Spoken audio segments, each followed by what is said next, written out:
రాష్ట్రాల్లోని పలు జిల్లాల్లో ఇవాళ వర్షాలు పడనున్నాయి. నిన్న కూడా తెలంగాణ, ఏపీలో కొన్ని జిల్లాల్లో మధ్యాహ్నం తర్వాత వర్షం బీభత్సం సృష్టించింది. ఉరుములు, మెరుపులకు తోడు ఈదురుగాలులతో కురిసిన అకాల వర్షం అన్నదాతలకు తీరని నష్టాన్ని మిగిల్చింది. పలు జిల్లాల్లో పంట నష్టం వాటిల్లగా రహదారులపైన, ధాన్యం కొనుగోలు కేంద్రాల వద్ద రైతులు ఆరబోసిన ధాన్యం తడిచిపోయింది. కొన్ని ప్రాంతాల్లో రోడ్డుకి ఇరువైపులా ఉన్న చెట్లు, విద్యుత్ స్తంభాలు కూలిపోయాయి.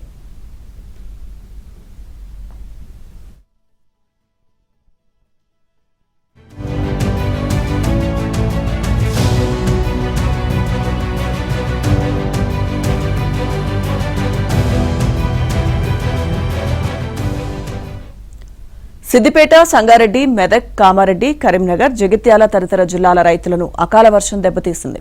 సిద్దిపేట జిల్లాలో గంటన్నరకు పైగా కురిసిన వర్షానికి మార్కెట్ యార్డ్లోని ధాన్యం నీళ్లలో కొట్టుకుపోయింది. జిల్లాలోని చిన్నకోడూరు మండలంలో పిడుగుపాటుకు 2 ఎద్దులు మరణించాయి.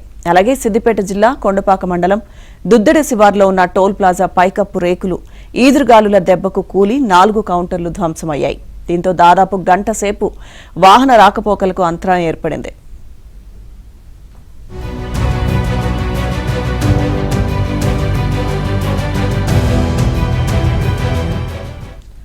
మండు వేసవిలో ఆంధ్రప్రదేశ్ను అకాల వర్షం అతలాకుతలం చేసింది. ఉరుములు, మెరుపులు, వడగళ్లు, పిడుగులు, ఈదురుగాలులతో కూడిన భారీ వర్షం పలు ప్రాంతాల్లో బీభత్సం సృష్టించింది.